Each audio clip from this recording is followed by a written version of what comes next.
ഇല്ല, രാഹുൽ ഗാന്ധി കൊണ്ടുവന്നിരിക്കുന്ന ആക്ഷേപങ്ങൾ ഗൗരവമുള്ള ആക്ഷേപങ്ങൾ തന്നെയാണ്. അതിലൊന്നും ഒരു സംശയമില്ലാത്ത കാര്യമാണ്.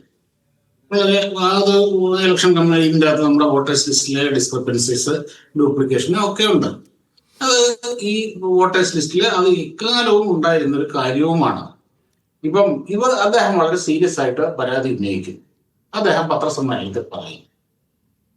അദ്ദേഹം ഇത് ഇപ്പം ഇലക്ഷൻ കമ്മീഷൻ പറഞ്ഞു ഞങ്ങൾ നടപടിയെടുക്കാൻ തയ്യാറാണ്, നമ്മൾ ചെയ്യാം.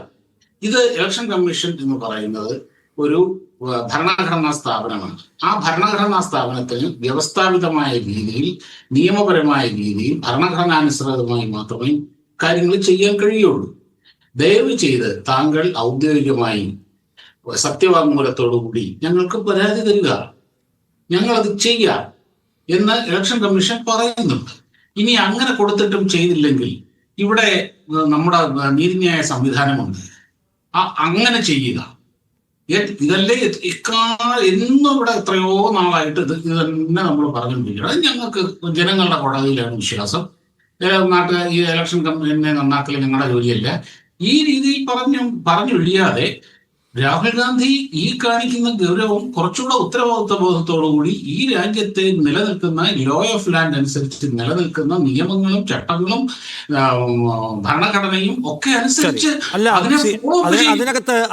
അതിനകത്ത് ശ്രീ ഷാബു പ്രസാദ്, രാഹുൽ ഗാന്ധി ഇനി തുടർന്ന് ചെയ്യേണ്ട നിയമപരമായ നടപടിക്രമങ്ങൾ എന്തെന്ന ചോദ്യവും അതിന്റെ സാങ്കേതിക വിശദീകരണവുമാണ് ഞാൻ ചോദിക്കുന്നത്. രാഹുൽ ഗാന്ധി ഇന്നലെ നടത്തിയിട്ടുള്ള വാർത്താ സമ്മേളനം വളരെ ക്രിസ്റ്റൽ ക്ലിയർ ആണ്. ബ്രസീൽ മോഡലിന്റെ പേര് വെച്ച് 22 കാർഡുകൾ ഉണ്ടാക്കി അച്ചടിച്ച് വിതരണം ചെയ്ത് ആരൊക്കെയോ വോട്ട് ചെയ്യുന്നു. ഒരൊറ്റ ആളുടെ പേരിൽ 202 വോട്ട് ചെയ്യുന്നു. ബ്ലേഡ് ആയിട്ടുള്ള ഫോട്ടോ ഉപയോഗിച്ചുകൊണ്ട് വോട്ട് ചെയ്യുന്നു. ഡ്യൂപ്ലിക്കേഷൻ തടയാനുള്ള ഒരു പരിശോധനയും നടക്കുന്നില്ല. ഒരൊറ്റ വീട്ടിൽ 501 ആളുകളുടെ പേര് വിലാസം രേഖപ്പെടുത്തി വോട്ട് ചെയ്യുന്നു. BJP നേതാക്കൾ അവിടെയും ഇവിടെയും ഹരിയാനയിലും ഉത്തർപ്രദേശിലും വോട്ട് ചെയ്യുന്നു. ഇന്ന് പുറത്തു വന്നിരിക്കുന്ന വിവരം, കഴിഞ്ഞ ഫെബ്രുവരിയിൽ ഡൽഹിയിൽ വോട്ട് ചെയ്ത BJP വർക്കർ ഇപ്പോൾ ബീഹാറിൽ വോട്ട് ചെയ്തിരിക്കുന്ന വിവരം ഇന്നിപ്പോൾ പുറത്തു വരികയാണ്.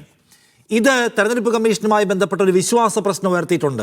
അത് രാഹുൽ ഗാന്ധിയുടെ മാത്രം വിശ്വാസ പ്രശ്നമല്ല, ഈ കോമൺ പബ്ലിക്കിന് മുഴുവൻ ആ വിശ്വാസ പ്രശ്നമുണ്ട്.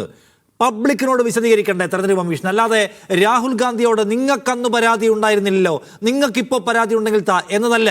ഒരാളൊരു പ്രശ്നം ഉന്നയിച്ചിരിക്കുന്നു, അത് ആക്ഷേപമല്ല, ആരോപണമല്ല, അതിന് തെളിവുകളുണ്ട്, അത് ജനങ്ങളുടെ മുൻപാകെ വന്നിരിക്കുന്നു. അപ്പോൾ ഇനി ജനങ്ങളോട് സംസാരിക്കാനുള്ള ബാധ്യത കമ്മീഷനുണ്ടെന്നിരിക്കെ ഇത് രാഹുൽ ഗാന്ധിയുമായിട്ടുള്ള എന്തോ ഒരു ഏർപ്പാടാക്കി ചുരുക്കാം എന്ന് കമ്മീഷൻ വിചാരിക്കുന്നുണ്ടെങ്കിൽ അതെന്തൊരു കളിയാണ്? അല്ല, ഞാൻ അത്രയല്ലേ പറഞ്ഞുള്ളൂ. അതായത് രാഹുൽ ഗാന്ധിക്ക് ഇപ്പൊ ഇത് ഉന്നയിച്ചിരിക്കുന്നത് ആരാണ്?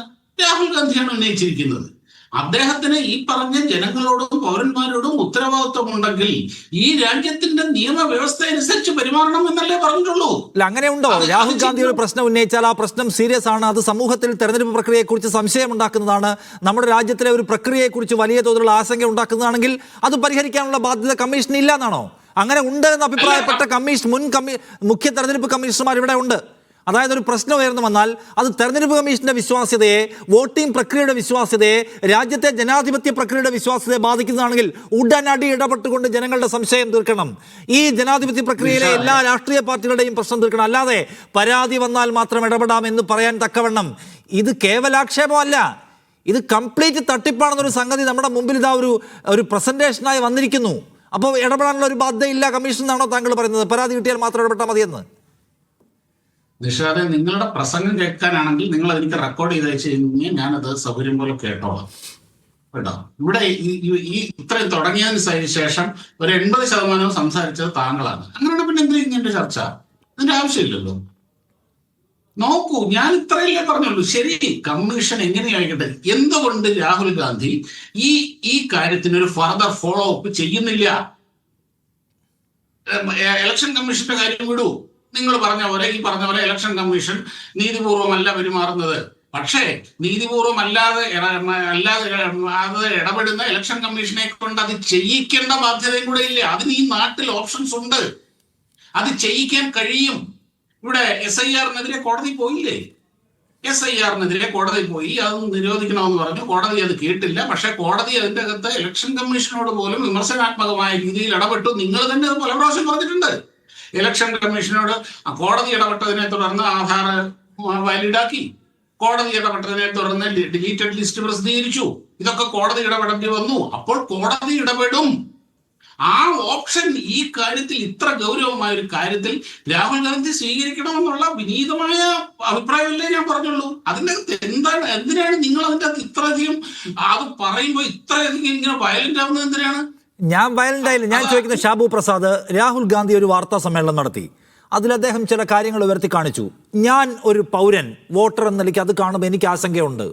ഞാൻ നോക്കുമ്പോൾ സ്വീറ്റി എന്ന പേരിലും വിമല എന്ന പേരിലും സരസ്വതി എന്ന പേരിലൊക്കെ ഒരു ബ്രസീലിയൻ യുവതി നമ്മുടെ തെരഞ്ഞെടുപ്പിൽ വോട്ട് ചെയ്തിരിക്കുന്നു എന്ന് മാത്രമല്ല, ഒരു ആളുടെ പടം വെച്ച് 200 കാർ അടിച്ച് അവർ വോട്ട് ചെയ്തിരിക്കുന്നു.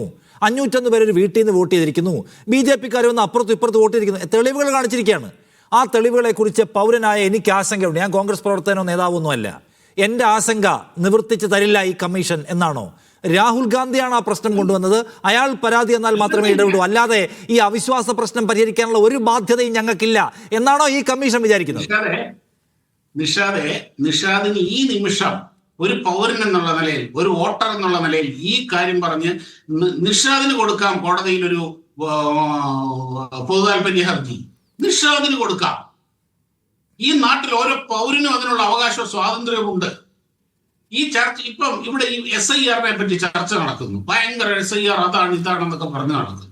ഒരൊറ്റ ചാനൽ, ഒരു BLO, ട്രെയിൻഡ് ആയിട്ടുള്ള ഒരു BLO വിളിച്ചിരുത്തി ഇതെങ്ങനെയാണ് ഇതിന്റെ പ്രോസസ്സ് എന്ന് ചോദിച്ചിട്ടുണ്ടോ? നിങ്ങൾ ചോദിച്ചു. ഞാൻ ഇപ്പൊ ലിങ്ക് തരും. ഈ നാട്ടിലും ഇപ്പൊ തരും ലിങ്ക്. ഇപ്പൊ ഞാൻ ലിങ്ക് തരും. അത് ഞങ്ങൾ കാണിച്ചതിന്റെ